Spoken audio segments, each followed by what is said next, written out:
everything's sacred. Everything's sacred. Yeah. Everything. Oh, everything's sacred with a Maxwell silver hammer. Everything's sacred with a Nashayah Napash. Everything's sacred. With cruise control. Yeah. Oh, yeah. Everything's sacred. Oh, yeah. Everything's sacred. Everything's sacred. Everything's sacred. Oh, yeah.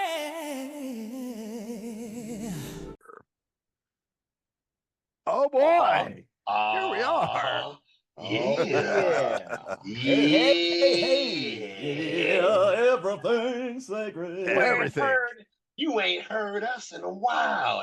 You ain't heard my voice in a while. You know what I'm saying? But I'm here. You know what I'm saying? It's been a minute. If you We don't had, know who we are, this is Everything Sacred. I am Cruise Control. I'm Maxwell Silverhammer.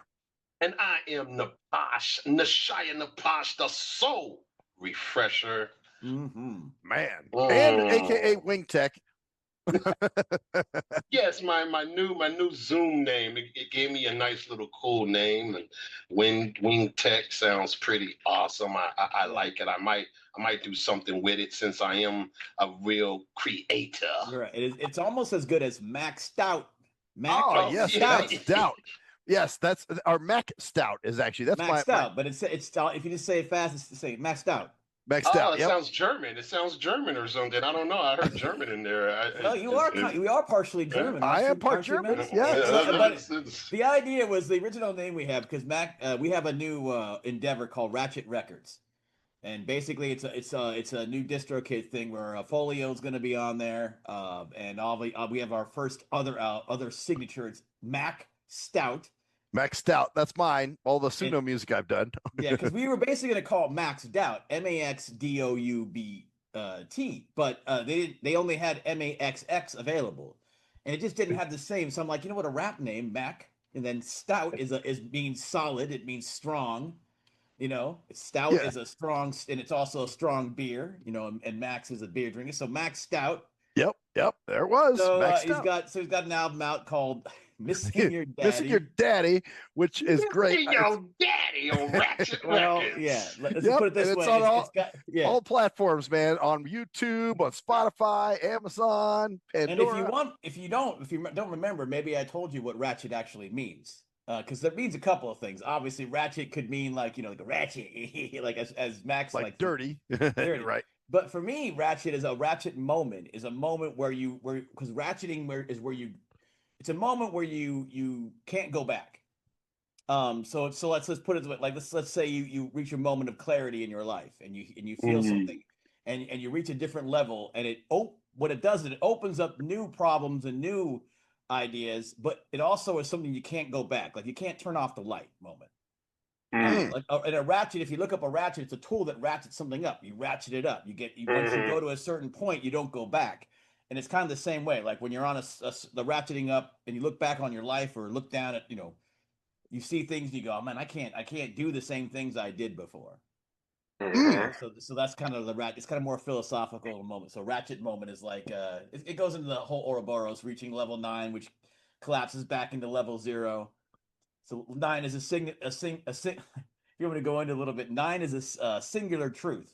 9 is let's say you're looking at a problem or looking at something, or even your whole life, and you reach a singular truth. You think, oh, that's happily ever after. No. What it does, it gets you up to the next level where you're at level 0 again, and you can see the things that you couldn't see before. And you go, oh, now I've got this new set of things I can see. Damn, man. Provoking all kinds of conversation here, man. They've just made me think of something else. But anyway, go ahead. So yeah, we got a lot to talk about. We haven't talked in a while. It's good to see you guys. Good to talk to you. I had a great trip. Good to see y'all, man. There's a whole bunch on the board, and I really appreciated that. Max, well, Silverhammer hit me up with a nice little topic. I checked it out, and I'm thinking to myself, man, I like that topic. We're definitely going to go into it. It's about people just not being real people anymore. Yep. Actually, before we get into that, though, I want to tell you guys my dream I had last night. It's kind of stupid. Let's do that. Let's do it. Let's do it. Let's do it. So I had this dream that we were going to do this show today, but I was at work and I decided to do it from work for some stupid reason. And so I'm on Zoom and everything. Well, we even invited Louie and Koala to do the show with us for some reason. Okay. So it was very cluttered, first of all. And then secondly, when Nashayah jumped on, it was really hard to hear you, man. Like you were all staticky and it was hard to understand you. And I'm like, okay. In the back of my mind, I'm going, man, this show's going to go to shit. Maybe we should just pull the plug on this one. Well, but then my assistant comes in and she has a question for me. And I'm like, oh, shit. So I got to get up and handle that. I'm like, you guys talk. I got to handle something. And so I had to do that. And then this other chick I work with came in and she's like, come here. And she like takes me over by my desk. And I'm like she wants to talk to me about something. I'm like, oh, this can't be good. So I'm like, how am I going to tell these guys? Let's just go ahead and end this. And before I did any of that, I woke up. But what do you think was going through what was I apprehensive about something? What do you guys think? Depends on what you probably were in like some type of workforce vibration. You know what I'm saying, about was your work environment and how your work environment affects your life as is now. And as you are a YouTube radio talk host and the beginnings of growing, you bring that vibration into your new workspace hobby. Actually, you're right. I'm always scared to cross those two. You know what I'm saying? That's a big thing for me. Let's also think about it this way too. Your normal routine on a Tuesday afternoon is not to be doing this. It's to be working. No. Right. Oh, this is Tuesday. This is Tuesday for us. Right.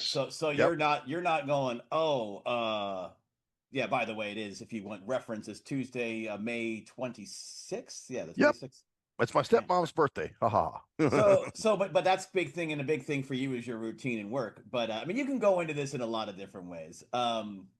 The fact that obviously it was the show, and you said like you don't want to mix work, but I think it also, like you said, anxiety about like work. I really think it's like, oh, I should be working. I should be working.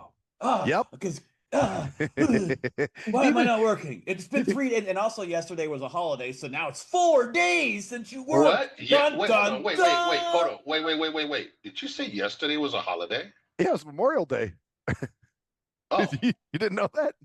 I missed it. Oh wow! I worked through the day. Well, yeah, it was Memorial Day yesterday. Let's take a moment of silence in memory of you not catching Memorial Day. Man, a moment of silence for not remembering Memorial Day. Oh no! Hey, that's like the time my brother went to work on Martin Luther King Day. One time he did. He got up and he got dressed and he got in his car and he drove all the way to work. And he's like, man, this is even funny though, because if you forget Memorial Day, then you forgot Memorial Day. The memorial is memory. Right. You forgot. That's terrible. How do you forget? You know what? I think we're done with this show. I didn't realize how lost you were, Nashayah. He's pulling the plug, man. I'm pulling the plug. You know what? And here's the thing. You mentioned something earlier. You mentioned that you couldn't hear Nash. Oh, yeah. Right? That's part of the reason. It's because he forgot Memorial Day. And his signal is less powerful because he's not in tune with what's going on in the world, right? Not in tune. Or you can look at it the other way. You can look at it the other way, Max, is that you can't hear a lot of the things Nash has been trying to tell you. And that's why in your dream you can't hear him, because the message he's been trying to send you. You know, a lot of this could be true. I'm pulling this shit out of my ass, by the way. I mean, hey, everything is possible. There are infinite possibilities. Hold on, I have something. I have a confession. Since we're on the Everything Sacred, I do have a confession. Nashayah has sent me this playlist like several times to listen to, and I still haven't listened. I still haven't listened to it yet, man. So maybe that is something, you know. Yeah, what I mean? and but it wasn't just for you. It was for cruise control also. Cruise Control, have you not listened to?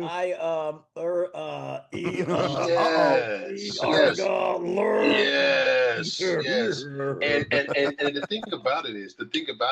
and what you're talking about is the be brave to know. That be brave to know is essential for all life right now. That's how important it is. And the reason why I say that is because of the videos that are on there. They're handpicked, they're crafted like some nice fried chicken or some handpicked seasonings and crafted and cooked to perfection. Oh, Yes. And all those videos are absolutely brain food. They're brain food, it's soul food, it's spiritual awakening. And I really, I want people to really get into that playlist. So we're going to be having that link up under the show on it all the time. So if anybody wants to click on it, it will be something great for you. I promise you will share some of those videos. It's just a cool little, fun little playlist that is made of a lot of topics that we talk about right here. nice. Okay. And I could definitely start including the links in the descriptions too. So that's totally cool. But speaking of links to things, yeah, man, you want to jump into the thing the video I sent you guys? Yeah. That's a good start. That's a good beginning right there. All right. So what do you guys think of it? I mean, what was your take on that? I felt he was pretty on point. That's why I figured we should watch this because, it's like stuff we would talk about.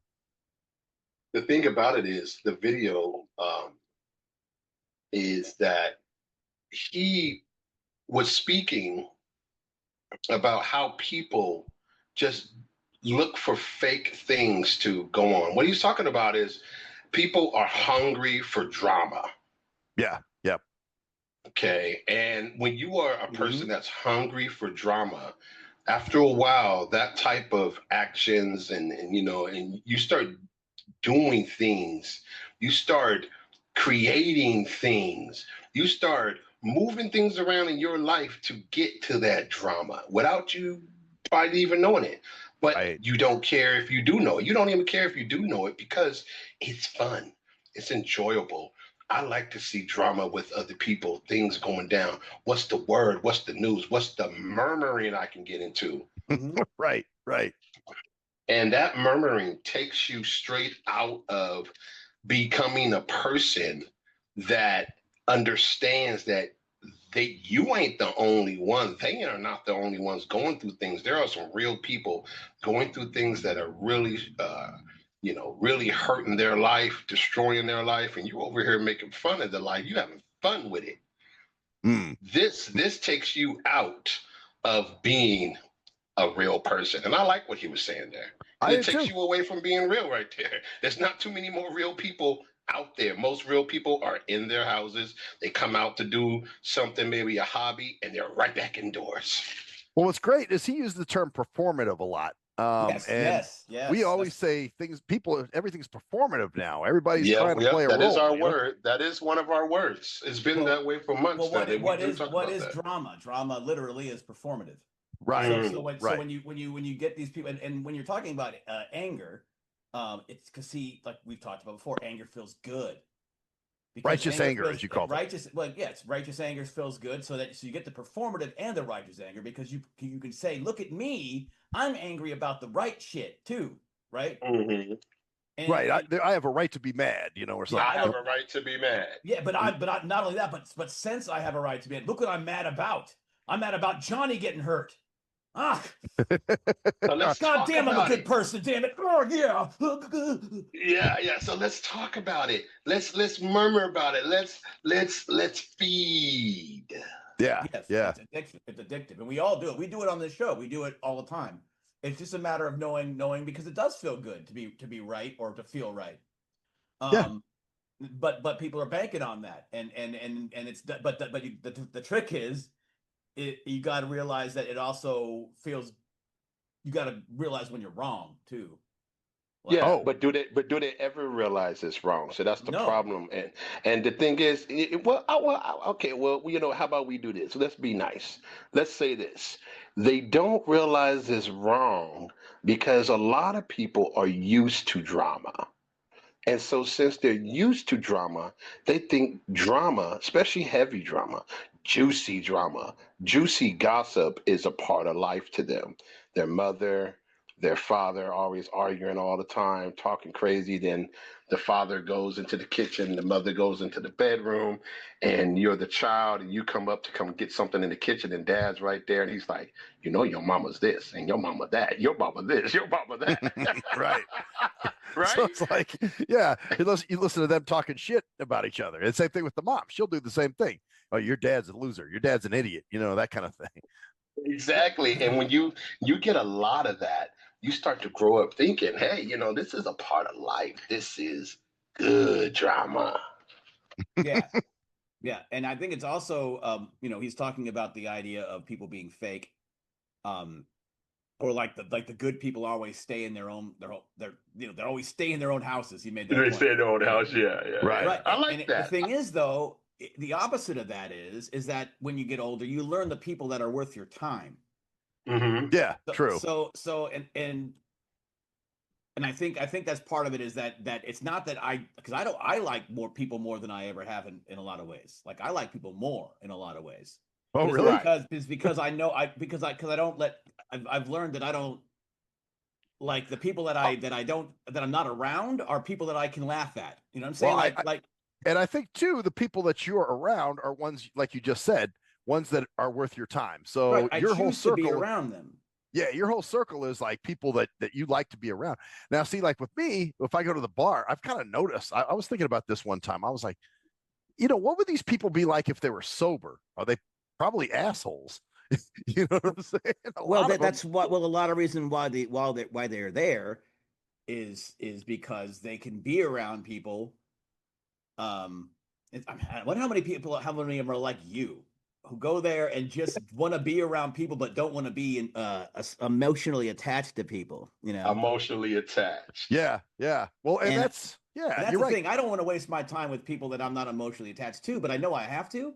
So Right, my right. thing is, since I'm not emotionally attached, and this used to be a big fucking problem of mine. I used to get, oh God, I don't give a shit. If I'm not emotionally attached to you, then why do I give a shit about what you think?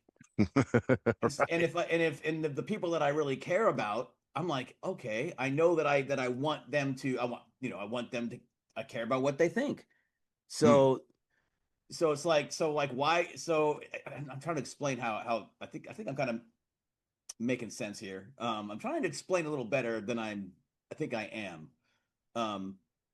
Because like I said, I understand where you're coming from with people. They annoy me, all the bullshit, but I kind of like see the mechanics behind it. And Hmm. I think the problem with a lot of people like this guy is that you kind of have to learn how to do that. You know. Yeah, yeah. But I think you have to get to the point where you're like this before you can. Let me give an example. I remember, how I used to be obvious. Oh, dude, what are they gonna think? Oh, What are yeah. they gonna? Right, Oh, like yeah. you don't see me doing that anymore, really, do you? That much. No, I mean, no. I do a little bit. I'm like, I didn't want me to. I shouldn't have said that on the show. I think it was, but I'm not like. And the reason is the Charlie Kirk situation, because Okay. Mm. that was a breaking point. That made me go, man, fucking people are fucking just fuck them. Like really, how can I even? How do I give a shit about what they think when they want somebody dead like that? Like it It- really that situation really fucked with me, like it's big time. interesting. And so it didn't happen to you personally, but it was something that was a current event that Well, it did happen to me inspired. personally because people were like, "Yeah, oh yeah, he's gonna," and I'm like, you really believe this about somebody? Oh, so you were Like, around people that were hopeful, were glad about it. yes, Oh, well, the shit. whole they live in Eugene, Oregon, bro. Oh, that's true. We're That's talking true. people that are like, yeah, right. Oh well, I'm not saying that I wish he was dead, but hey, all these preeper thoughts and prayers, ha ha ha. He got what he Wow. deserved. Look, because Yeah, he's connected with right. Trump. Remember this, Max. Remember when I was back in September, and back in September when we went out to the trip for your 50th. Oh, yeah. Remember how fucking how I was. was like, Yeah. fuck people. Let's fuck all these. Fuck them all. Remember? Yeah, no, you're right. You just wanted to hang at the house the whole time. But that's pretty how much. that's how you break down and form out. You break down. It's called Negredo. It's when you break something down to reform something. So like I literally had to say fuck everyone to realize that you know what. You're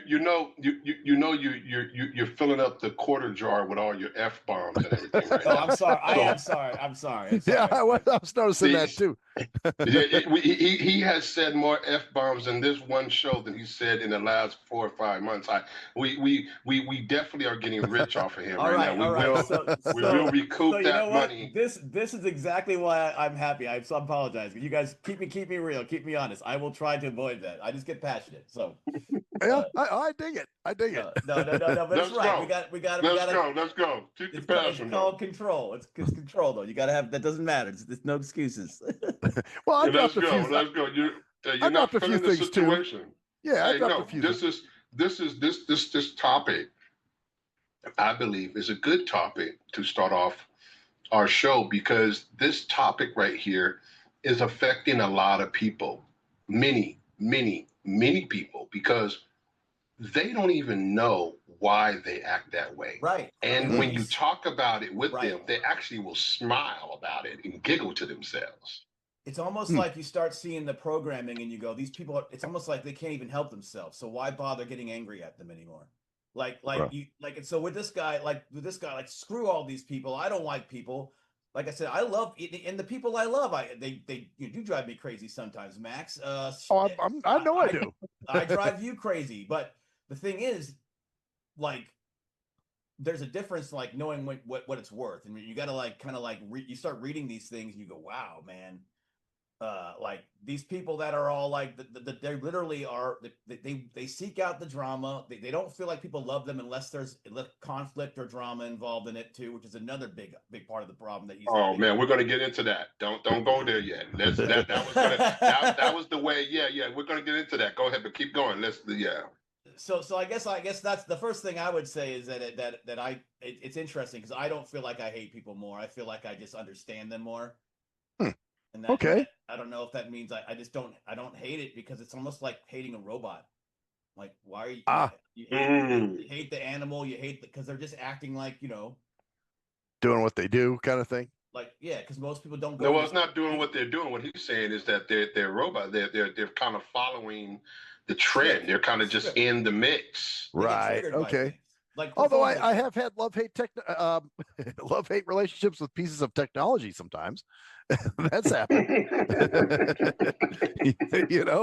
So there are, trust me, and cruise control, you've seen me flip out with technology sometimes, certain devices, So, see, that could be something that people want a relief from. They want a relief from other people that they know that they probably love so much that they feel like they can't even tell them anything because it feels like they just want to suck all the energy out of it. And they're hungry for the drama. And they're like, man, I told this to my friend or my homegirl, my homeboy, boy, he's going to eat this up. Now, we've heard that before. I think I've said that in my lifetime plenty of times. Oh, man, if I tell this to my boy, man, he's going to eat this up and start laughing because we get kind of conditioned to absorb drama and, and we kind of, gossip and drama and yeah. And I've been there too, where I'll be like, oh man, just wait till I tell cruise control, or you just wait till I tell, yeah. But that's also how you find patterns though. So I have a problem with people that don't like gossip because gossip is pragmatic. You need to learn what people think about things going around to figure out how things are going in a lot of ways. So if Mary is mad at Jane and you notice that and you see, oh, well, if I put Jane with Mary in this situation, that's going to cause problems. But if I don't, then it will avoid the problem. Then you just use gossip in a good way. So I got you. Like drama, the problem is when these people actually like when we talk about shit like let's say the Anthony stuff, all the stuff we talk about, or my brother stuff or whatever, like we're not trying to we're trying to extract ourselves from it, We're trying to like figure out how we can maneuver around it. Right. People like Leopard are not. They are literally diving in because they want to be the victim. They want to be the, you know. Oh yeah. Oh, she's constantly got something going on with somebody or something or whatever, you know. Or like people on social media, or what the guy was talking about, the the performative people, you know, performing like, you know. Yeah. Well, I mean, there's YouTubers that they build a career around it. You know what I mean? Yeah. Like, I want to talk about this. Well, hell, I mean, that's kind of what started this show to begin with.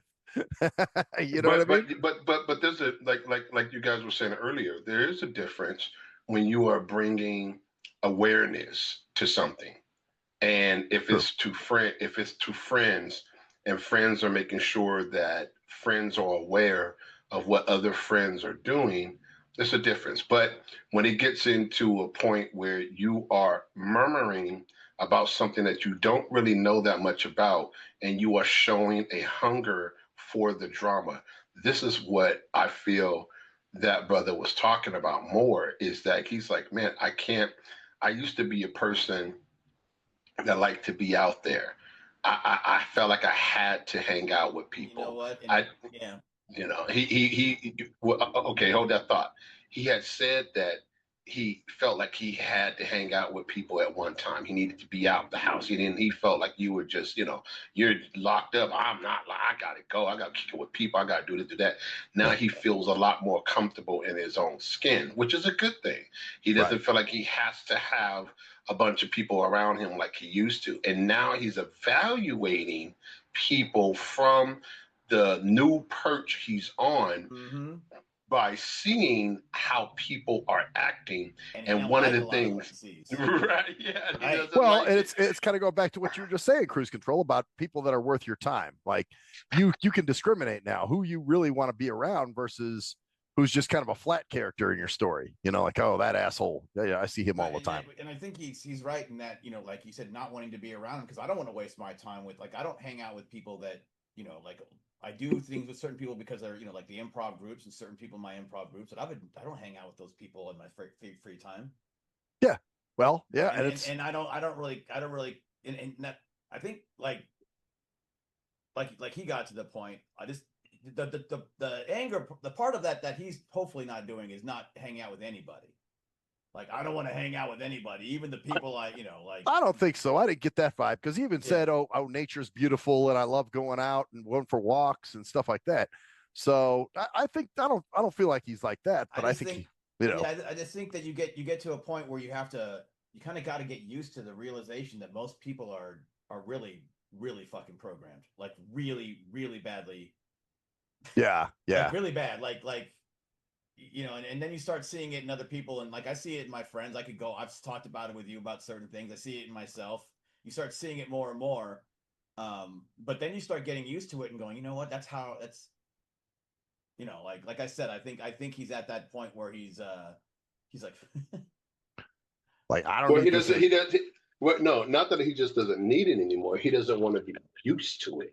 That's the word. Yeah. That's where we come in. Right, we come in right here with the conversation of, we are not supposed to be used to it. How do people get used to it? Why are people used to it? And are you used to it? That's where we come in, because the thought-provoking conversation is that, because that is the foundation of a lot that will take you off of a clean, clear path of not being this hungry mongoloid of wanting just drama, and it'll help you get out of that. A lot of people are caught into it. Like I said, we're going to get into some other stuff that I was paying attention to, and I expanded it, and we're going to expand in a little bit. Well, I think I wanted to mention something too, Max, about you going to the Rum Runner. You used to go there and get energized and go there and be energized by people. Do you find yourself going there and being drained more? Because that's something that yes, that's happened to me, where I go in and I'm like, damn, man, I almost wish people just, you know, shut up, leave me alone and let me drink. When you're like, why am I here? What am I even doing? Yeah, yep, I'm starting to feel that now, man. This is it. This is interesting. Only somebody who's who's known me this long. You know what I mean? But you're doing the same thing as him because you're finally like you're like small talk is like I don't give a shit about half of this stuff that these people are talking about anymore. Yeah, like I don't care about sports. I don't care about just other shit. And like you used to go there and find the conversations interesting, but then you realize that these people are. Now, don't get me wrong. There is that occasional person that we'll be having a rockin' ass conversation. You know what I mean? Like, whoa, I really got stimulated by that. That's going to make me think. As a matter of fact, I was one guy I was talking to on Friday night who stimulated a song called Knowledge is, what is it? Knowledge is a liability. And I was like, wow, because he's telling me he's interviewing for some jobs and he's very knowledgeable about IT and this, that, whatever. And he says, I could probably reformat their whole site and do all this. And I was like, hey, man, be careful. Knowledge is a liability. And I was like, oh, shit. I think I'll make a song out of that. So, you're looking for inspiration for and that's the thing. You're not going to find a lot of that in a bar. Oh, I found a few inspirations for that at the bar, actually. There have been a few for creative inspiration, like things I've seen or conversations I've had. Well, I guess that's where I got the other one. You're never changed unless you're challenged. That was another song that shout out to DJ Muskrat who helped me. What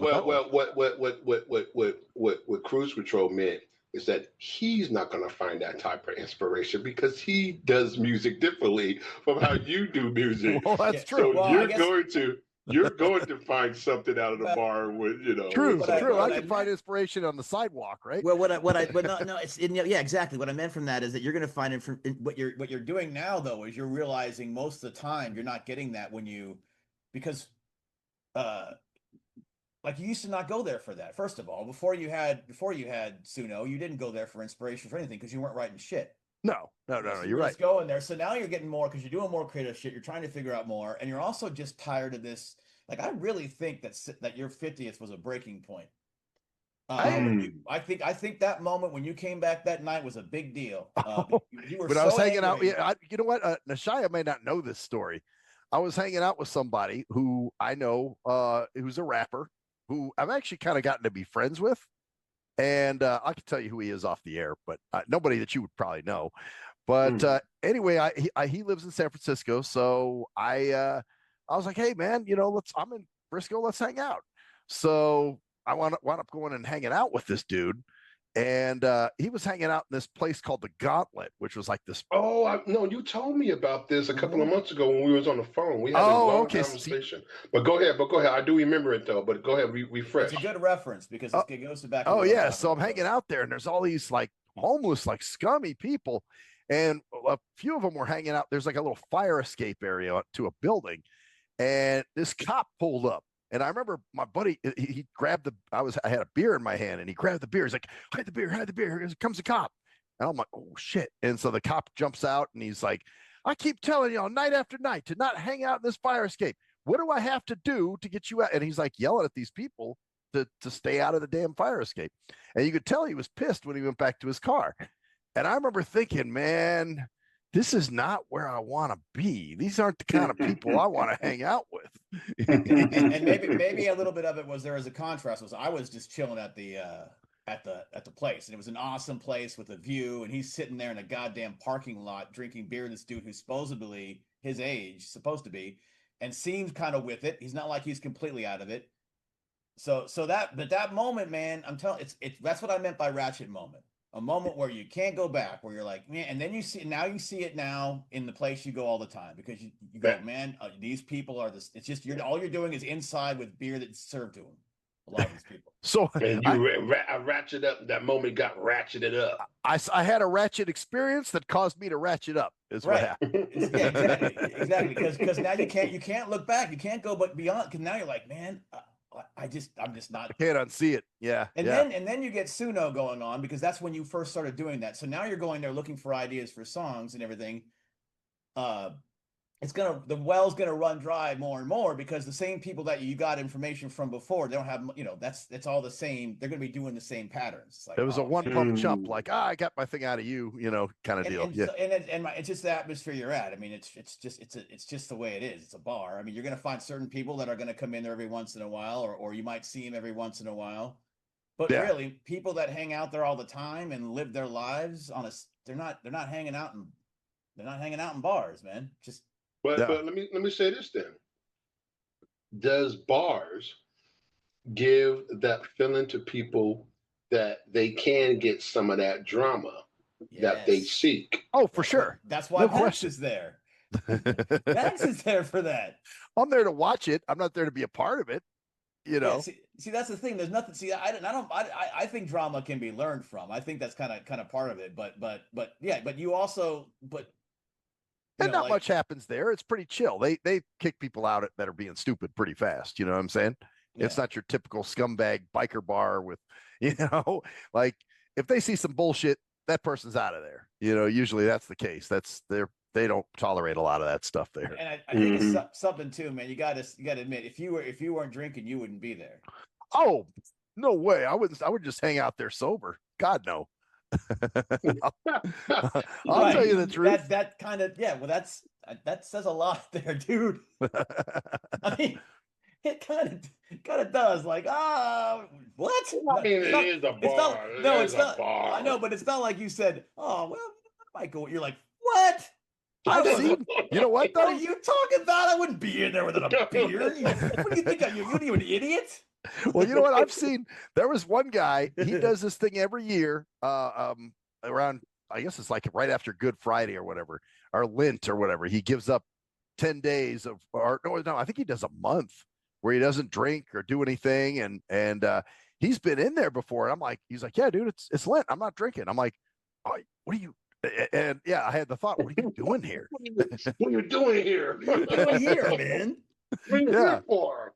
Yep. And I you know what though? I gotta take my hat off to people like that can go in there and just do that. That's pretty cool, but Wait. People? Yeah. There's a few people that can. I met one or two. Wow. Yeah, I came in here and was like, I'm here to test my wheel. Matter of fact, there's an old lady that comes in there. She's annoying as hell. She's like 86, 87 years old. And she just comes in, she plays the machines a little bit, but she drinks a soda and asks you a bunch of dumb questions. Asked me if I ate like 30 times while I was there. But anyway. But yeah, she doesn't drink. She's like, I've never drank in all my life. I never smoked. I never drank. And I'm like, what the hell are you doing at a bar? Oh, I know she's there to tell everybody that she's never smoked and never drank. Right. This is her way of that's the drama. That's her way drama. Of helping you out. Yes. That's her thing. That's her drug for her. It's her wow. drama. It's her way of saying, listen, I'm better than these people. I don't do any of this, but I'm around them all the time. I've never done this my whole life. Damn. Cha-ching. This is why I love doing. This is why I love doing this show, man. Right. You guys provide. And she's insight. also, of course, like you said, cha-ching. She's gambling, of course. Right. Oh yeah, true. So that's her She's addiction. So she's in there. She could easily do this at a supermarket or somewhere else. She goes into the place where other people are succumbing to their addictions, so she can feel good about her addiction while at least I'm not these people. Cha-ching, ding, ding, ding, ding, ding, ding. And when she goes home over the years that she's been coming there, and whoever comes around her and they ask her, "Where were you?" "Oh, I was at a bar," and she just want to see their reaction. "Oh, you was at a bar? What kind of drink? Did you have an apple martini?" Apple? No, I did nothing. I'm not one of these people. You would be. You're right. I don't. You know what? And that might be why a lot of people in there don't really care for her too much, because I know most people I talk to about her get annoyed with her because because she reminds them of their addictions, and that pisses them off. And then they also see that she's a hypocrite. But so it's a double-edged sword. It's like, damn it, stop reminding me that I do have this goddamn addiction to this stupid substance. And also, who do you think you are to tell me when you've got your own addictions? Damn you! And we know that you're going to go tell your friends and your daughter and your son and your granddaughter that, yeah, I went to the bar and I didn't drink, and you're going to say, this is why you don't drink, Sandy. Right. I've always told you not to drink, you know. Yeah, look at me. You know what? My life, And look at Victor over there. He's passed out and, pissed himself and all kinds of other stuff. Oh, it's and you know what? So hold on. So wait a minute. So what kind of drama is that? That's like, what is that? What kind of hunger is that? She's there to people watch. Pretty much. Yeah, because I know sometimes she won't gamble. There's been times where I've come in. I usually sit at the corner of the bar, so I don't sit at a machine, so people can have the machines if they want them. And I've gone in, and she's been in my corner seat, so that I'll sit in the seat, around the corner, next to her, and that's where she sparks up the conversation with me, and I'm just like, oh God, this is going to be a long night. And of course, most of the people that have heard the show, we all have a blindness. Max is totally blind. I am totally blind, and cruise control got a little cruise control vision. Right. So the cruise control vision. That's it. Yeah. Yeah. So you can only imagine walking into the bar as a blind person, just try to get a piece of this. He comes into the bar, he goes to finally find his seat, and she's sitting at the bar just waiting for a conversation. Yeah. And here comes Max up in there. He can't help. He can't see her to avoid her. He just sits right. I'm having to sit. It's Russian she's roulette. Right there. It's Damn it's like part of the fun though. It's the way you gamble. It's like who's gonna be sitting next to me? Dun, dun, dun, dun, dun, dun, dun, right. Yep. And who's I'll be behind like, bar stool number 7? It's George. All right, I get George tonight. That's yep. You already know how it goes. Max, today I was up under my car for like 10 hours. Yeah. Actually, that sounds like this guy named Joe that goes in there all the time. Always got some kind of... The stereotype lives. Nash just goes, well, Joe's the type of guy that always talks about fights that he always got into. Yeah, man, this guy, he ran up on me, right? And I was like, get the fuck out of the way. And then, he's like a Deadly Dave, basically. That's his every time, always a fight story. All the time. And I bet you're just like, God, so is he one of the ones you're like, oh, I'm kind of tired of this guy? Yeah. No, why would he be like that? He's not tired of that guy. You could probably get a song out of that guy. Oh, I did. He already did. That's the thing. He's already used them up. He's already sucked that fucking thing, the freaking thing dry. Damn it, I was almost there. I made a song called Fuck Up My Day because that's what he kept saying. Man, this fucked up my day, man. This dude got my face, So I made a whole song about it. I, of course, exaggerated and made him the badass in the song. Now that's his song. So now he's done. So does he have anything else to be a song about? You know what? I did do another song about him called Crackhead Behavior. Because you know what he does? He likes to he wants people to buy him like they'll be sitting there, you're drinking your beer, whatever, and he's like, hey man, can you buy me another one? I'll get you back Friday. And you're like, okay, cool. So I buy him a beer. Then check this out. So Friday comes around. He does make good on the buying the beer. He buys me he gets me a beer. But then later that night, he'll say, hey man, could you buy me a shorty? Beer? Yeah, like the same night that I just paid him, that he just paid himself off. Now he wants to buy another beer. And then of course, here's his other thing. He goes up to people that are smoking cigarettes and he'll ask if he can buy a cigarette off them.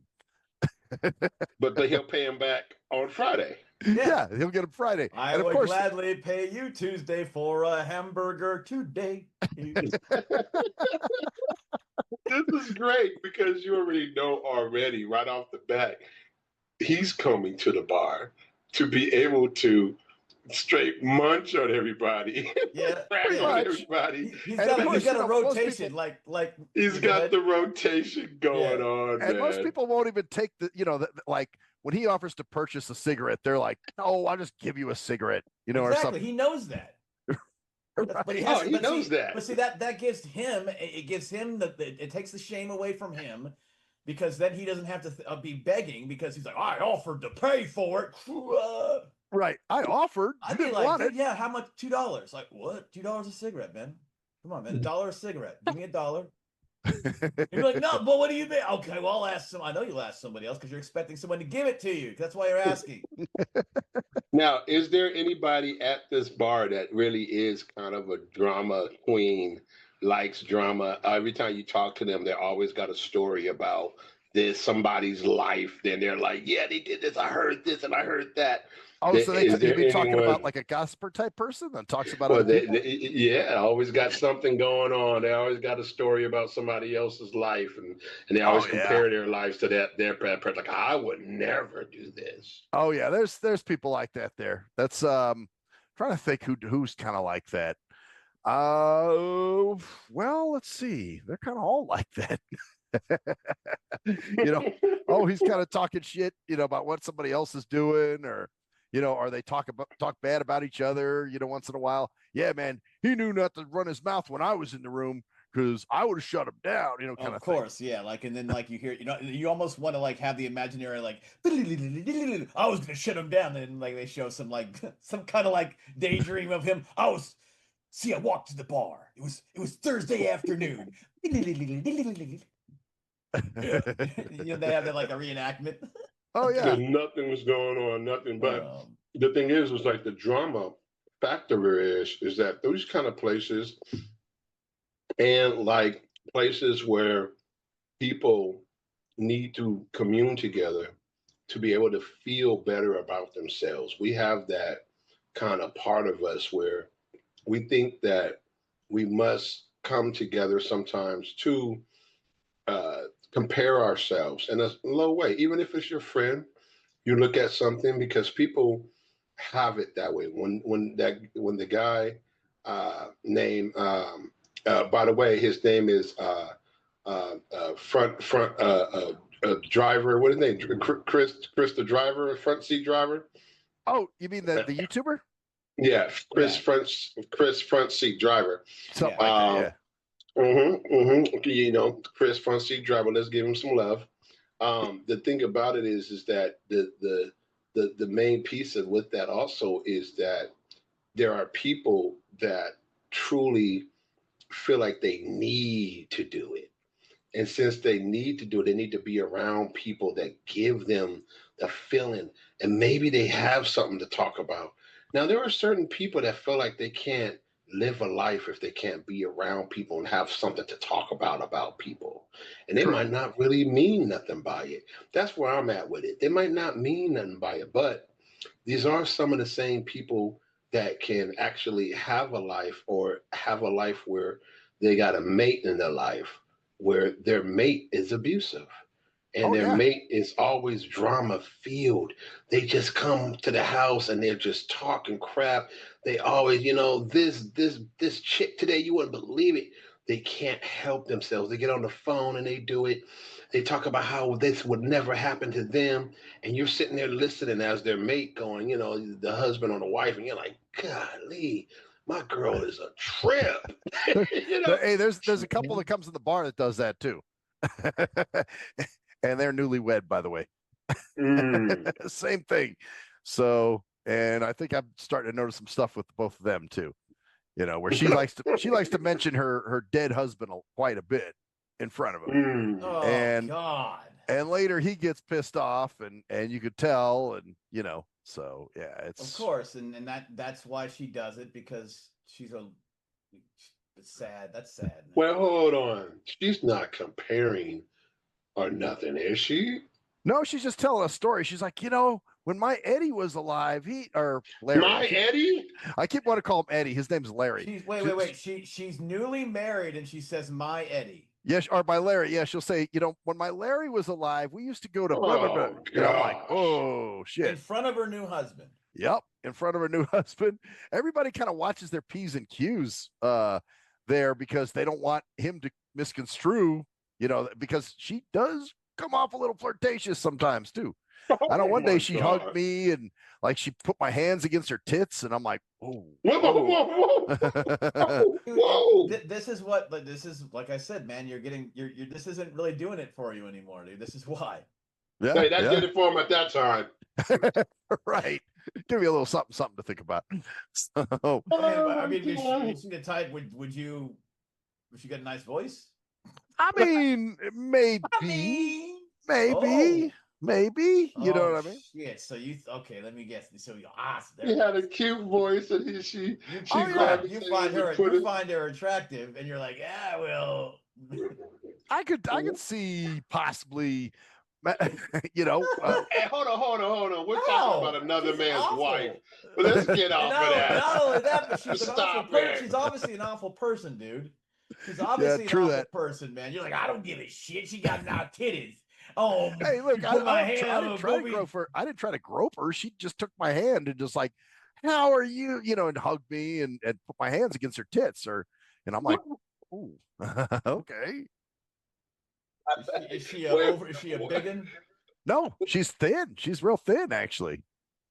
Oh That's why wow. she's DJ Muskrat. So, She put her I, hands against her boobs. She's married, and she says to her while her husband's there, "My Larry." yep. When my Larry was alive, we oh did this. God. When my Larry did, See, she does that a lot. that's instant disgust for me, like instant unattraction. I'm done with her. Yeah. Well, that's Instant why I like, would never do you're it. like, well, I don't know if it was a cold night in January, and I need, It don't have to be that cold. What are you talking about, control? It ain't right, gotta be dude. And that you got to cold. remember, it would only be something sexual. It wouldn't be like I would make her my girl. You know what I That's what we're talking about. mean? You're a bunch of filth with this woman. Let's get off this woman. Your brain is going the No, wrong he wants places. to get he wants to get off this woman. Get off of this one. Although there's some others that I find hotter that go in there, but yeah, she definitely. I would have given her a chance maybe at one Oh, point. this is a married woman. Can we not talk This is about prior your to adult? this. Wait, hold. This is prior to marriage because see, I knew her husband, the husband that died too. I knew him. He Okay, was okay. cool. I liked him. But did they have the same drama? Not at all. Not at all. I mean, he was just a goofy guy. She'd go, "Oh, Larry, you're so disgusting," and then of course him and I would just go off on sick shit, like we always did. And but no, never. There was never drama, dude, ever with the So two now of them. is the new guy. So the new guy is so that actually might mean something. So is it actually the dude who's causing the drama? Well, see, that's what I'm wondering. I'm wondering is that does he just take things the wrong way, or is it that she's doing it to purposefully? I mean, it's not really a good idea to say, "Oh, my Larry," in front of the new guy you're married to. I would, It's not. It's yeah, not. I mean, well, it's not a good idea to be faded and drunk and bent and take your hands, the blind man's hands, and some kind of way they just happen to be on her breasts. Right. You know what? And That's very. exactly. You know what? That's very fucking freaking true. Excuse me, language again. But I had to say that because that's literally assault. If you wanted to put it in the terms of a normal female, that's Right. assault. Right. It's like if you would have grabbed your hand and put it on her hoo hoo On her crotch, yeah, yeah. yeah. Then would that mean it's the same? What's the difference? I mean, or let's say it was a dude who put a female blind person's hands on his chest. On his balls or something. Yeah, no, yeah. on his chest, even on his chest. chest. True. just on yeah. his chest is a problem because she's You blind. think right. Now they would trip on that. They would trip about something like that. You're right. You're right, Cruise Patrol. That he might get in trouble for something doing something like that. Right. They think that all of a sudden, oh, hey, is he groping her? What the hell? Yeah, so I think it's interesting. I just think the whole place it kind of fits the whole vibe of what he's talking about, though. Is that the place you used to go to all the time, and I'm like you're not getting what you used to get out of it as much. Yeah, and that's kind of why that video spoke to me the way it did. You know what I'm saying? Like, oh, hey, I can kind of relate here. Oh, one thing I did want to touch on that I that kind of resonated with me too from the video was the part when he's talking about family members and how it's okay to cut certain family members off. And because all three of us have a sibling that we have an issue with in some way. You know what I mean? And sometimes I think it's okay if, hey, we're just not cool. And I'm just not close to that person. That's it. The way I look at it is, and I thought about this a lot because I'll do an update on my bro. Oh, you have an update? Well, no, I have an update for Nash. I think we talked about this last time about my brother. Oh yeah. Well, he didn't even send a message on my birthday, 50th. Send anything. Nothing. That's right. Which and I'm still going to send him a message on his birthday. I'm still going to send him a message saying I love you, happy birthday, I hope you're well. Right. Because my issue is there's a lot of issues with that, but it goes to the same thing. I could easily be like, like I don't want to deal with this person at all anymore.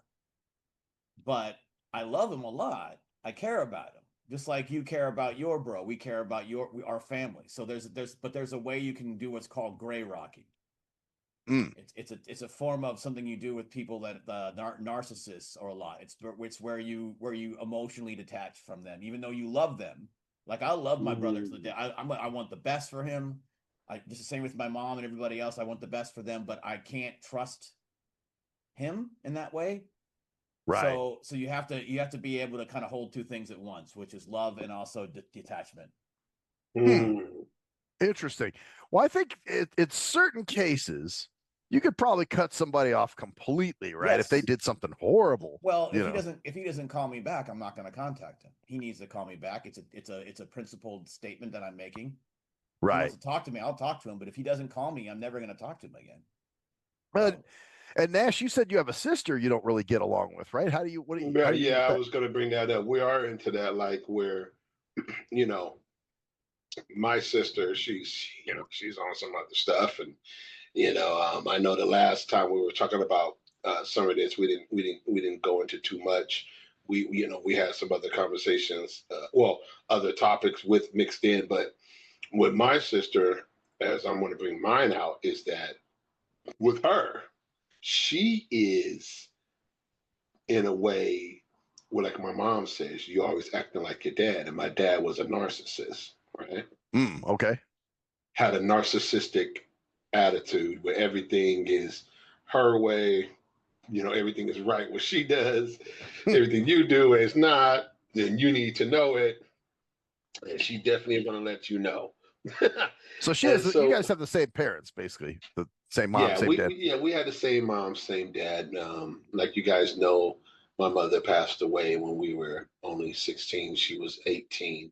But my sister has always had a snappy mouth attitude. Like I said, she's very pompous. So she knows everything. I can't tell her anything. I can't talk to her about what I learned. If I talk to her about what I learned, she tells me, "Oh, well, I already know that." Yeah, I already knew that. Wow. It don't matter what it is. Yeah. It don't matter what it is. She already knows. And one of the main things I would say for people that are listening, when you have a sibling that acts in that type of way, that's always been tough on you. You've never really been mean to them or nothing, but they always have been tough on you. You're being honest with yourself and you're being honest about them. You never really been forceful with them and, argue back and forth and cussing each other. If you ain't never really done that with your sibling, like I'd never really done that with her, but she's been a straight up, a knife towards me. The thing is like now as we are in our situation right now in this very day, as we speak, this time, she's married. I didn't know she was getting married. My son hit me up. My child hit me up about it. My young son. Hey, Auntie's getting married. I'm like, oh, I didn't even know. Right. She didn't even tell you. She didn't even tell me, right? And the thing is that it's like when you see stuff like that, and then you start noticing that, my sister didn't even tell me the guy's name.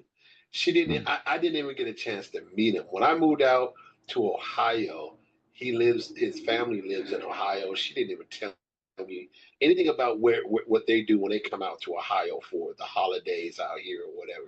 I'm like, hold on, am I a plague? Am I a curse? And that's how she treats me, like I am a curse.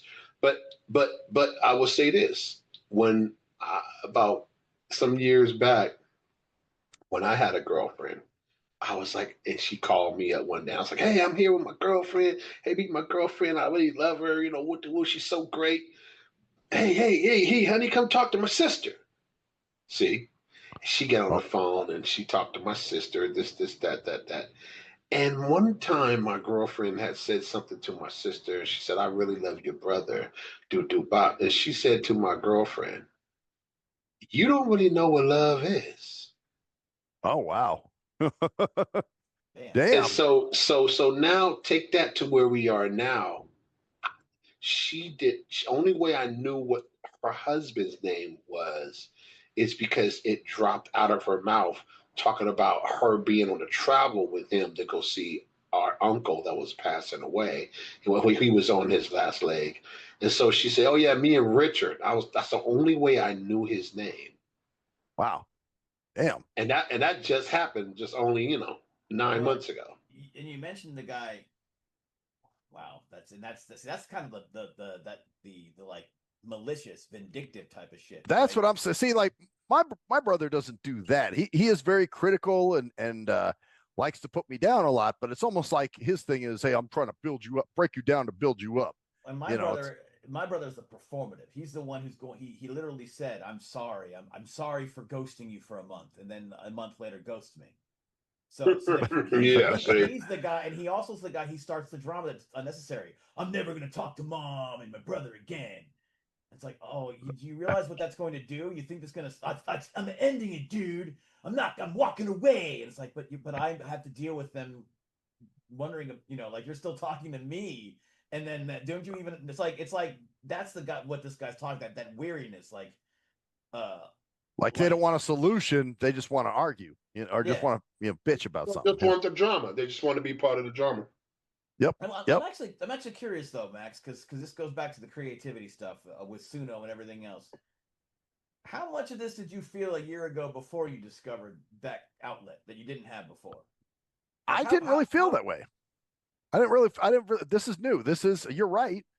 This has kind of come with Suno, I think, where now I've discovered this creative outlet, and I'm like, man, I don't really need to go be around these people to get charged. You know what I'm saying? If anything, I go for inspiration, maybe to have a good conversation once in a while, and No, just you kinda go to go laugh. You're going. It's an inspiration because it turns into inspiration, but you're really going to go laugh about what you're hearing. Oh yeah, totally. It gives me something to make a song about. Yeah, it gives you material for that. But think about that shift and how people don't understand how important that is. This is why when people tell me about AI isn't music or it doesn't help anybody, you didn't have this before. This changed your whole perspective on the reason why you went to a place you've been going for the last 8 years. It's not like this is a place you just started going to for this. You went there for 8 years and now the well's running dry. And you're like, I need to find places for that have more interesting people than this or things going on because I'm not finding inspiration for the creative outlet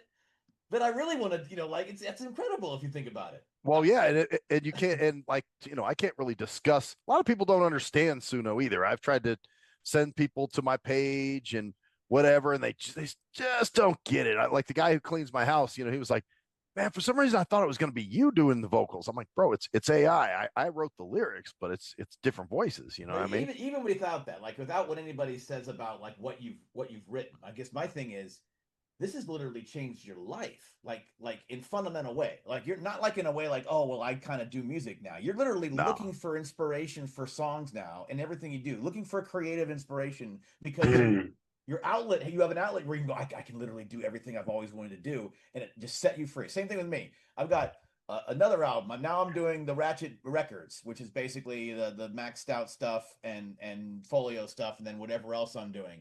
Right, it just opened up this whole creative world that just wasn't there before for you. Oh, totally. And now I don't have to worry about studio time and planning out a song and all this other crap. It's just like, man, if I want to knock out a song, I'll just go home. I got another wild thought for you though. But in this, and I'm sorry, I'm kind of monopolizing here, but let me get this thought out. Think about why you're not interested in these people anymore. Maybe it's because the creative way you're trying to figure out these lyrics is causing you to think about these aspects of life more than you have before, and you're rising above the people because they don't think about this kind of shit. Like it's possible. Who on Friday night goes, oh, knowledge, what was it? Knowledge is the liability, right? Knowledge is the liability. Yep. Oh, knowledge can be a liability. But knowledge is great, don't get me wrong, but knowledge can be a liability. So now you're going down the rabbit hole, literally thinking about the philosophical concept of knowledge being a liability. It's all because you want to go home and write a fucking country song. A free country song. Actually, it's a Southern hip hop song. I did it like Southern hip hop style. You heard it in your head, but how do you come up with the lyrics for that? You have to think about how knowledge is and is not a liability. Right, Which to make is it a coherent completely. song. You think Joe is thinking about that?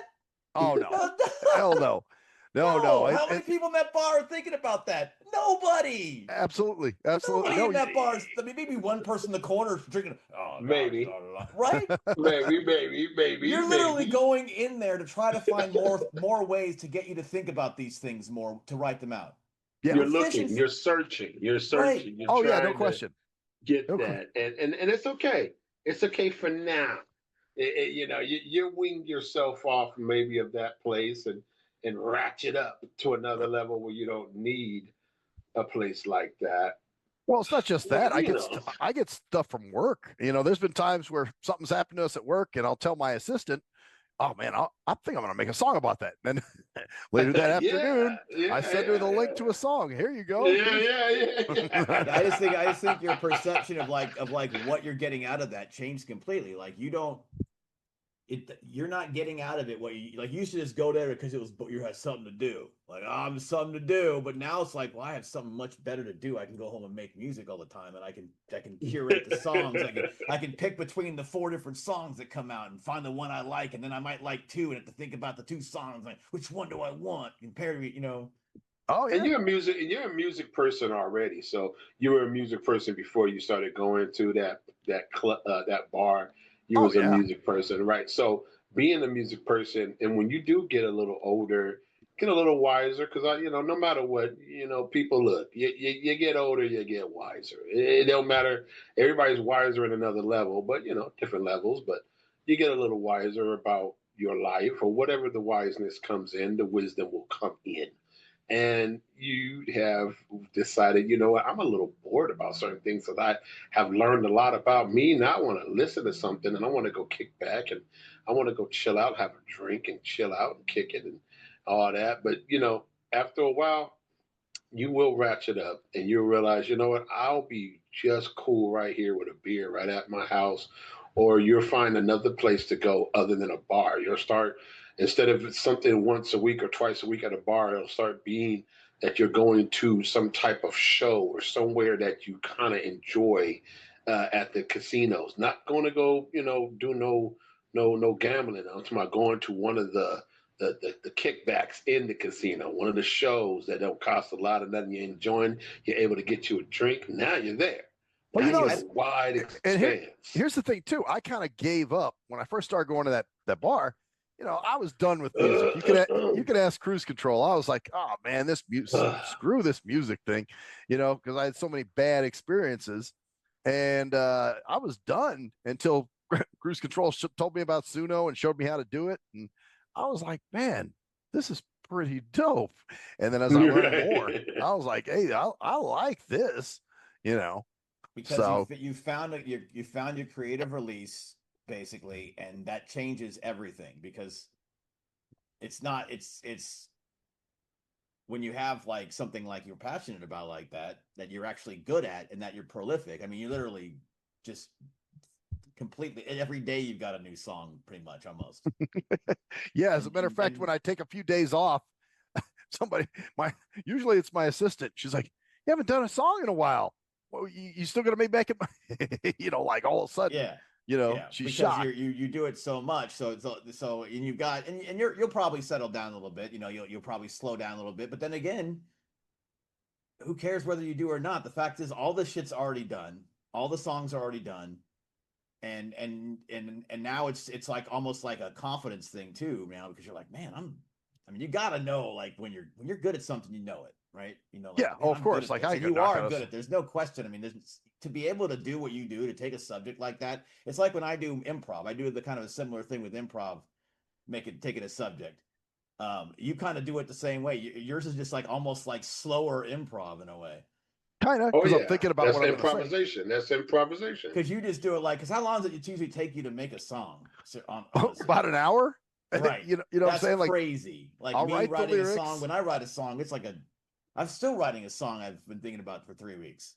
Because writing is different to me. Because writing is a different process to me than improv. Like I could probably improvise a song and it sounds pretty good, What I need to do is combine them both. But you just do that. That's what you do. You kind of like slow burn a song out in an hour. That's pretty incredible, man. Writing a whole Yeah, I song. just type out the lyrics and then jump on. I have the hook and the verses and all that stuff, and go on Suno and post it everything in the right boxes. Do you think about it all day? Like, oh, I'm thinking about it all day. Like, how is this verse going to go? Or do you just like sit down and then just write it with the? I might have the first couple bars in my head, Good, but man. that's about it. I might have the first like 4 bars and that's it. And I'm like, oh, okay, that's a good way to start it.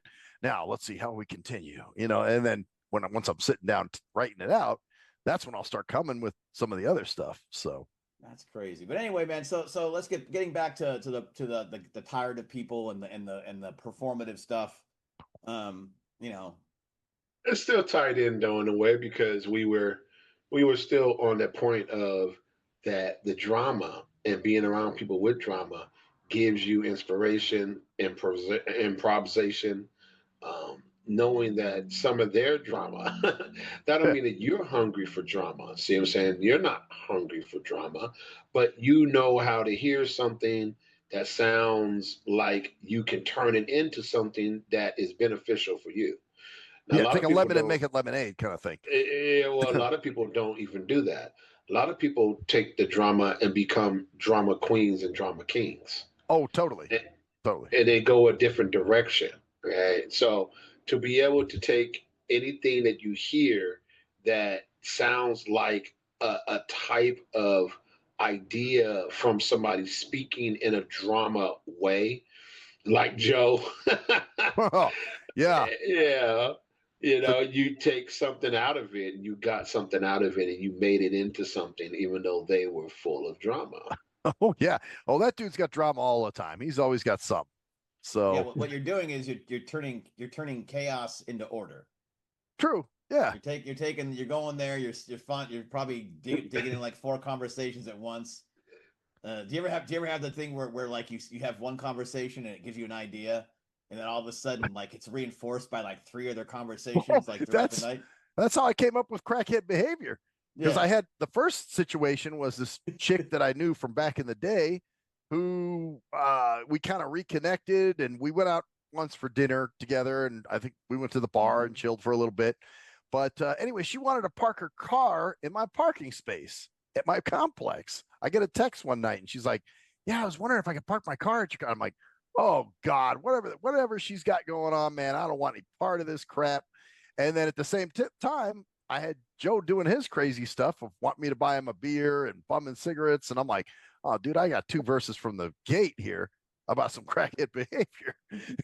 You know what I mean? Mm-hmm. So that's kind of how that one came about. So yeah, I've had 2 or 3 things hit me in a situation and go, oh man, oh yeah, I got it. And he was also talking about how people in the streets, you can be sitting by your window and in your house and you just hear drama outside. Oh yeah. He's talking about the ghetto acting drama from all people, all races, all people. The environment that people don't mind bringing their drama out into the streets. Okay, here, wait. I want to. You bring up a great point, Nashayah. I want to ask you if this has ever happened to you.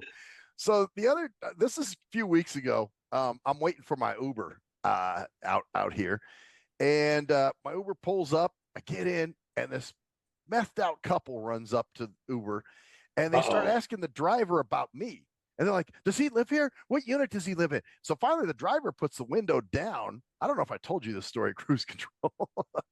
And I think I posted about it on Facebook, though. And the driver puts the window down, like, well, talk to him. So the guy's like, hey, brother, hey, man, I really like to help people, man. So if you ever need any assistance, if you want, you can give me your number. And I'm like, nah, man, I'm good. And then his wife is like, I'm a stay-home mom, so if you ever need a ride somewhere, I can get you. And I'm like, nah. But anyway, I'm just wondering if people like ever preyed on you like that, man. Like, oh, hey, it's my guy. I actually had that happen about 2 months ago. I was Oh, walking, but it was in front of my house, but it actually was me walking into my yard. I'm walking into my front yard because I have a house that I stay in, right? So I'm walking up the street, and this chick, and she's in her car, and she's like, "Do you live there?" And I turned into I didn't know I just decided I was going to walk up here. I just don't know where I live, but I turn and I go up. I'm going up my pathway. I open my gate and I'm going up. She goes, "Do you live there?" I said, yes, I do." And and I didn't want to say nothing. I really wanted to just smile and say, just go, this is a place I'm going to. Like, who are you? I don't know who you are. I can't see. I don't trust nobody. But my mouth said, yes, actually I am. Right. Just And a as natural I'm, reaction. yeah. So as I'm walking, I close my gate, and you can see through my gate, you can see me. And she goes, "Oh well," and then she gets out of her car. She runs around the front as if I'm about to go back and open the gate and let her in, so we could just have a conversation about if I live here and why I live here and all that. Okay. Absolutely amazing. And she starts talking to me about how she helps people. Do you have an aide that can help you? Oh I'm God. like, and I said to her, I said, no, I'm good. This is where I live. I'm letting her know I'm home. You see me I just walked home and I turned perfectly into my gate, went into my gate perfectly. I wasn't down the street looking for my house. I am turning into my gate perfectly. What would make you think I need you to be some stranger to come along and obviously you want a job See, that's it and too. you That's it. See, that's what I'm yeah, talking I about. When people mean, see you yeah. behaving independently, like in my case, I was in my complex just waiting on an Uber, and here comes the Uber. I jump in the Uber, no assistance, no nothing, and this shit happens. And the blind, hey, baby, babe, he's blind. We can help him. Oh, babe, I need some money. I do too. Okay, hold on. Go, hurry up before he leaves. That's, That's just what it was. So she was trying that's to ask if you needed an crazy. aide or an assistant around the house or some shit. Exactly. In-home care. In-home In home care. care. So come change your colostomy bag every day or something, or whatever the hell she thinks you need. Well, and I also help what's a your control thing? It's money they can get because first they go, well, how about I buy you something? Well, how? God, let me get your credit card. Oh, thank you. Let me Let get your me debit help card. you. Let me get your address. Let me check your mail. Let me shop for Oh, you. Let me Yeah. yeah. shop for So, you. Give me your credit card. but you're talking about the performative, how he talks about people like drama on the street. I think the worst problem is I'm going to bring back up my brother. Another example is when he says stuff. I cried every morning. It's like Every morning. the worst is performative for yourself, like performative crying, performative. Oh, I'm so emotional. I'm crying in the That morning. I proves something cry. to him. Well, you got to understand that proves something to him, though. But go ahead. Yeah. He's Right. It proving proves that something to himself. because feeling means is important because if you feel something, it means it's real. So crying would I show think you. people, yeah, because I think that's the thing. Emotion is supposedly more real than thought. Or he's thinking, hey, I'm not a stiff board. I have Right, emotion. right. I care. I cried every morning. Like, so what? And what did Did you it mean? did you change anything? Well, no, but I cried. Right. You Okay. performative. Did you change? Did it cause you to did you change your behavior? But I cried. So you're still gonna do the stupid shit you're doing. Yeah, And, but the reason why so I'm doing it because I cried. and everything you're doing and saying to me right now is for drama. Right. Yep. Performative drama. Wow. That's wild, man. Yeah.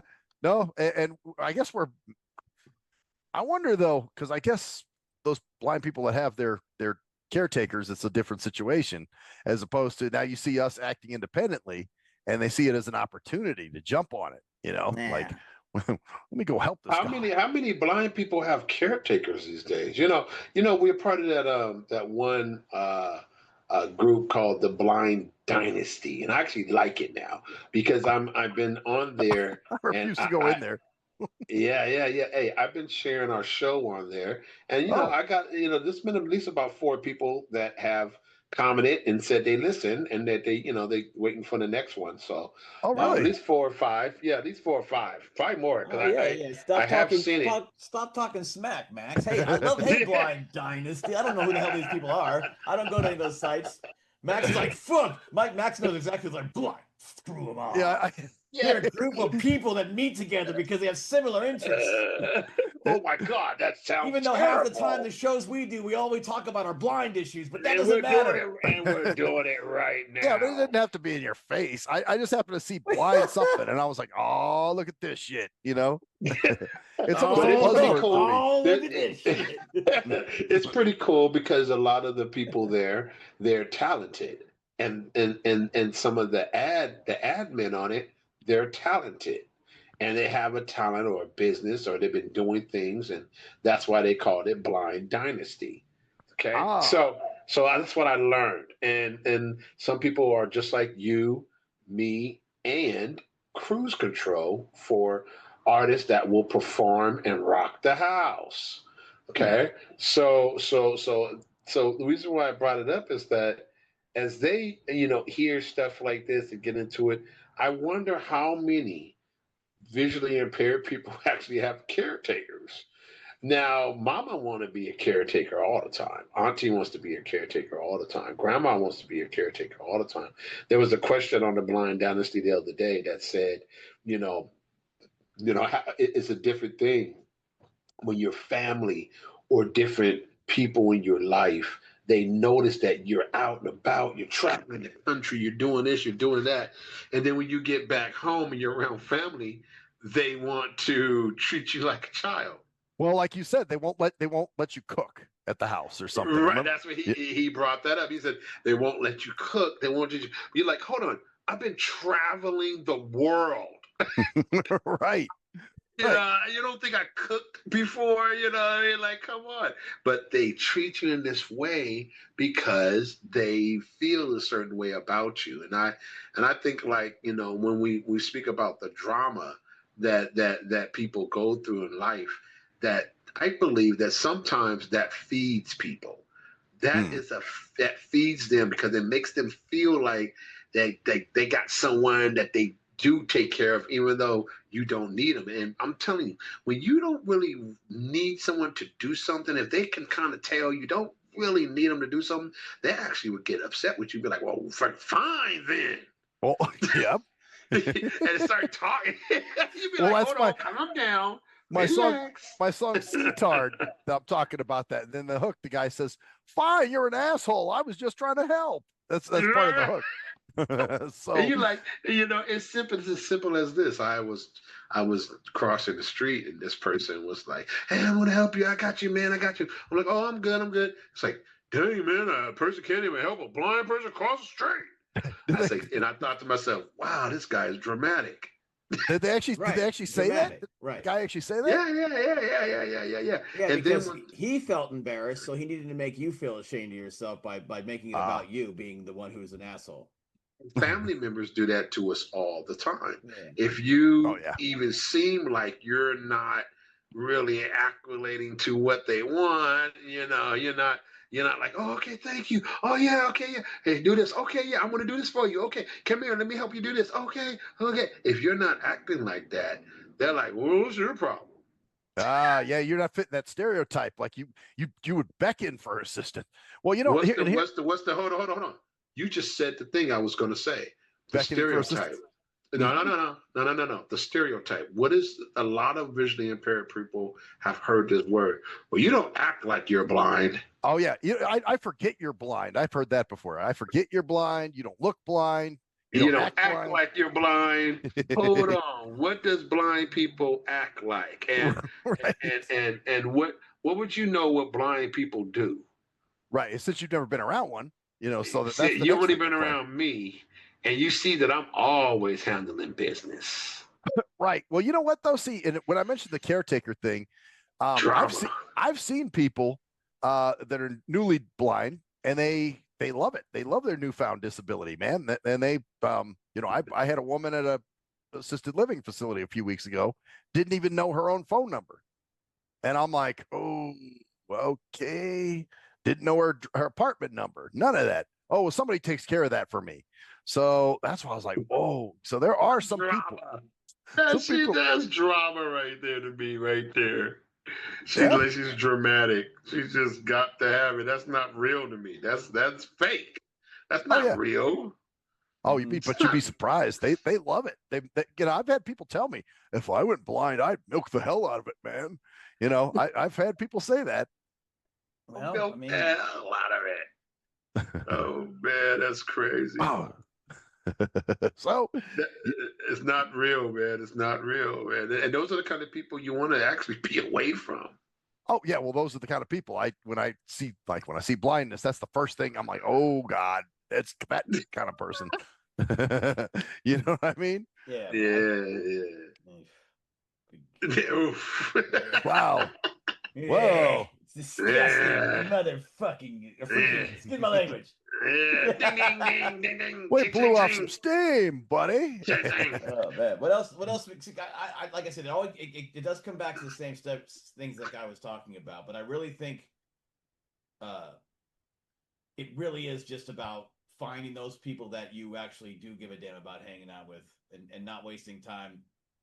In my mind, I mean, obviously, a lot of people like to hang out with strangers, and like I said, you get a lot of material from that.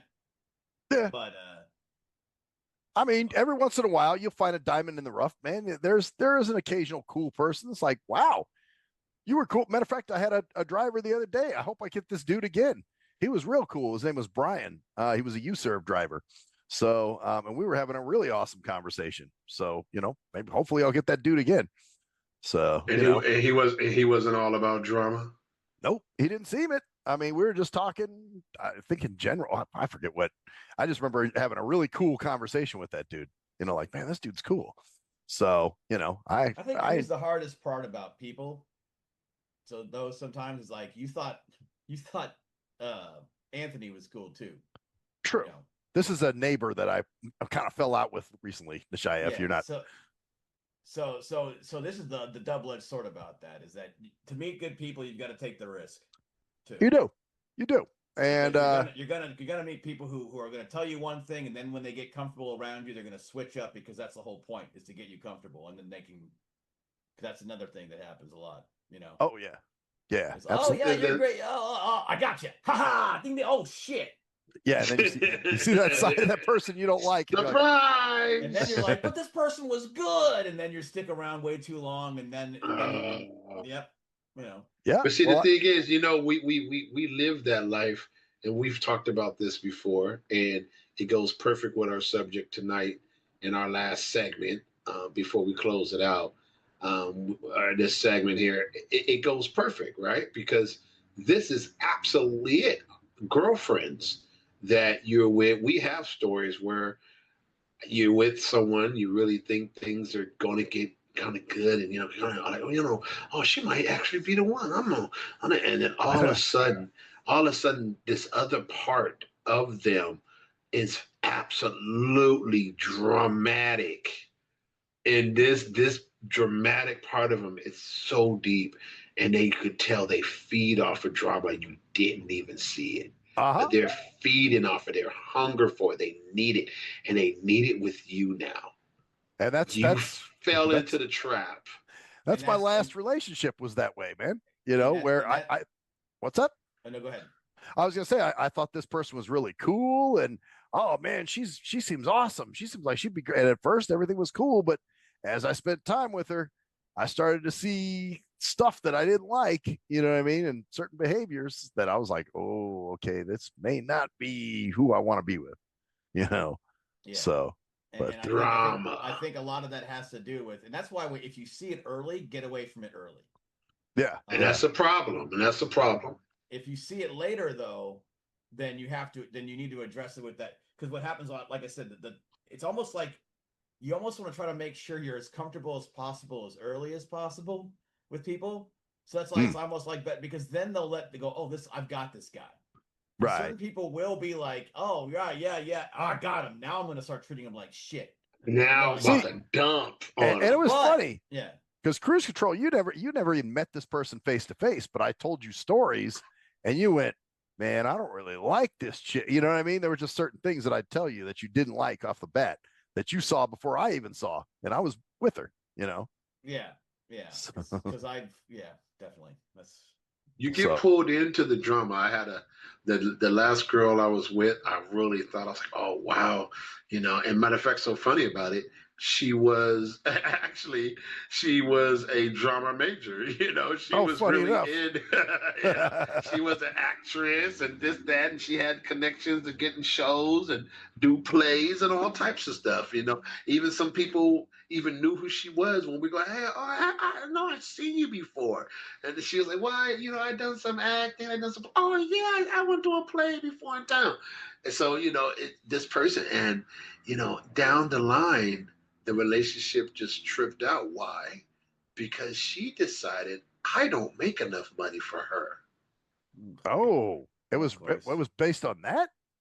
On material? But after about, oh, what, 2.5 months, 2.5 months kicking it, she decided I don't make enough for her. And if I can't pay for her car to get fixed like she wants it, why is she with me? Oh boy. Oh boy. Wow. And then all types of stuff came out of her mouth. It was so much drama with her. And I was like, whoa, I didn't know you was this dramatic. Like, I didn't know this was you. A whole nother person came out of her. Her whole persona would change. And it was a trip. It was almost like she got possessed by the devil. Really, honestly, she What? just decided to start cussing at me and tripping, and I don't know, I can't wait to get you out my car. Like Wow. a whole nother person came about it, just very dramatic, and calling her friend up, and oh man, I can't believe I stayed with him this long. Whoa. Damn. Yeah, How long did you moment. guys date? About 2.5 months. She actually lived in my house. Oh, she was living with you. Oh God. But I was renting a room, and she happened to be at the spot I was renting a room from. Oh, so you guys were sort of roommates, I guess is how. Sort of like, right, right. So we're eating together, cooking together. I'm using all my money, my food. I have my own little refrigerator thing going on, and I'm cooking for her, doing things. She coming home for whatever she's doing, work, this, that, where else she goes, and I got din going on, got breakfast going on, I got lunch going on, whatever. Right. But it wasn't enough. She was not impressed enough by a blind man that can throw down, and she was telling everyone, oh, he cooks so good. All the time she took me to go meet her mom. She took me to go meet her auntie, took me back to her mom. I cooked for her mom and her cousin and her. And they were like, wow, this food is great. Oh, this blind man can cook. Whoa, this is great. You got you a good one, girl. And then one time, her mom sat up there. I don't know what was in her, but speaking on this drama, right? Right. Her mom said, you know, you might not end up being with my daughter too long. And she was there when her mom said, and the girl I was dating started crying. Mom, why are you telling him that? She was like, I'm just saying, honey, I hope you can hold on to him because you know how you get. Oh, so yeah, her mom already her mom already knows. Warning you, like, hey, dude, just telling you now, get out. Yep. Like I raised this kid. I know what she's She capable was of. like, you was. She was like, you was a good thing. And she was like, and really, and she straight up just called her out in front of her cousin, and she just started crying. She said, my daughter, she's a cutie, she's sweet, she's pretty, she's everything that you might think she is. She said, but honey, I hope you can hold on, and you know how you are. You know how you are. Yeah, Wow. she kept going around and around with it. And her daughter was like, Mom, why would you? She was like, my daughter doesn't tend to hold on to good guys too long. Well, Why she's eating, why she got a fork of my food in her mouth. Just eating, going, shoot. Only if I was that age. man. Well, you know what? I guarantee this girl is probably regretting it now. You know what I'm saying? I don't know if you get any texts from her occasionally or Oh, anything let me tell weird. you something. Let me tell you something. When the relationship was ending and all the drama was unfolding from when her mom even brought it out that it really did happen, man, living together, because we were still living together, as roommates. Oh, that's And right. Yeah. Ooh. yeah. So she tripped, and I kept telling her, "Why are you going crazy? Like, what are you talking about?" She trips. And another thing she tripped off of is that I would not do sexual things with her that she wanted. I didn't want to have sex with her yet. I was like, I wanted, this was going to be one of those chicks. I was like, I'm not just going to knock the boots right now. I'm not. And for some reason, she didn't like that. Oh. Usually girls be like, oh, you trying to get it quick. You got to, kind of put it in their mind. And, you guys are drinking and this, that. And she'd be like, I didn't really want to give it to you. But since you're a good guy, we get things like that from chicks over the years. So I was like, you know what? I'm going to treat her real good. We're going to hold on to each other, kick it with each other. And we're going to just wait and court each other for a little while. And I just want to feel her out for a little while. And I really tried to make sure I didn't, go down that road. When I felt her getting hot, I didn't keep going forward. I said, okay, we're going to end it right there. And we gonna, chill. We'll see her in the morning, make a little breakfast. We're going to kick it. And we're going to get closer and closer. I want to be her friend. We're going to be good friends. And I want to learn everything about her. I said, maybe she could be my wife. Now that I'm living with her, I can see what kind of woman she is. I really thought this girl was this, and this is the last girl I really, really was putting it down for. Mm-hmm. And I really thought that drama came up out of her. And when it happened, she got upset, man. She got upset. She started talking about how I wouldn't do it to her. And you wouldn't even give it to me. I'm like, what? Now, this is a reason to go off on me? Because I said, baby, let's wait. I even had songs going, let's wait a while. That Janet Jackson song. Yeah. Baby, you're worth the wait. I'm going to show you loving soon. But I just have to make sure that you are the one. You know what I'm saying? You would think that this is romantic. We're living together. We just happen to be roommates. And, oh, no, not this time. Not this girl. And it just happened to blow up. And check this out. This is what she did. I'm going to end it right here. This is where that real drama come in with that fella talking about he just can't stand people no more. It showed me a lot. And I'm chilling. I'm in my room going, what is going on? She just turned on me. And then she hits me up. She's like, so you're not, so you couldn't do the things I want, and next thing you know, within 3 days, 4 days later, and I mean it, not even a whole week, not 8, 9, 10, 2 weeks, she had her ex-boyfriend upstairs. Oh man, because you had to be around her still because she was still around.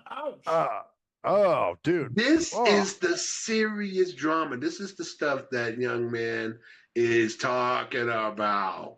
Okay, this is it at the highest levels of a dramatic person that feeling themselves, drama. They feed off of it. She has something that emotional expediency. What feels good now is what's right.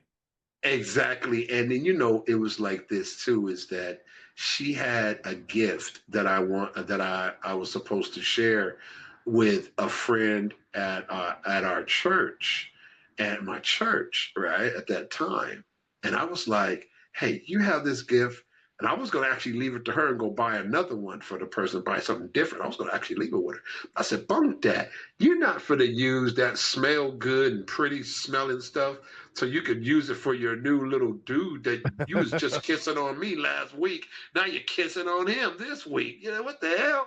So I told her, hey, bring me this. She sends me a message. She dropped it off to me at my door. It's right here. And then she goes back to the room and she sends me a message, drama queen, right? She hits me up and says, I cursed it and I curse you. I said, I cursed it. Oh, wow. I said, but did she freaking draw some blood? And that's what I'm wondering. Like, I'm like, the demon lord. Actually, I could only imagine something she did to it. It doesn't sound too nice. Yeah. and me, and I just was like, wow, you put a curse on it. This is for somebody else. I put a spell on you. I put a spell on you. And I'm sitting up here like, what in the world? Because she knew that it was for another couple. somebody else. And we already had talked about giving them that one, and I'd get her something different that she really wanted anyway. She didn't, that wasn't the smells and things she really wanted. She really wanted something. I had picked it. She liked it, but she really didn't like it as much, right? She was like, I like it, babe, but I know another one that smells even better than this one. I was like, oh, okay, well, I'll give that to somebody else. So she knew what I was going to do with it. But the point is, why would you even act that way when you know you just got your little ex-boyfriend up in the room? Right? Yeah, well, you know, come on, man. Like, come on. This is the drama that we've been talking about at the highest level. And I just say, like, this is where we are, you guys. We're at a level where people are so dramatic that they feel like they have to have it. They must have the hunger. They feed off of it. They will sacrifice relationships for it. They will sacrifice friendships for it. They will sacrifice family members for it, because drama is number one in their life, because they always been dramatic. Yeah, true that. And to quote Lonzo Williams, a woman's supposed to make your dick hard, not your life hard. And on that note, the show is over. On that note, that's a good. This has been a family-friendly show. Sure has. Man, that We've bucket really been has filled up today. Talk about bars and crackhead behavior. Yeah, my F-bombs dropping like crazy. Well, that's how it is. We make it all sacred. It's all sacred in some way, It's always sacred, and we hope y'all enjoyed it, because we enjoyed this conversation. Hey, man. Yeah, we did. Let's go ahead and close it out, man. All right. Well, Cruise Control, go for it. Oh, man, I am Cruise Control. And I'm Maxwell Silverhammer. And I am Nashayah Napash. And that's the story. Bitches. Oh, yeah. Oh, yeah. Everything Sacred. Yeah. Can you feel it? Everything Sacred. Everything sacred. Everything sacred. Yeah. Oh, everything. Oh, everything sacred with a Maxwell silver hammer. Everything sacred with a Nashayah Napash.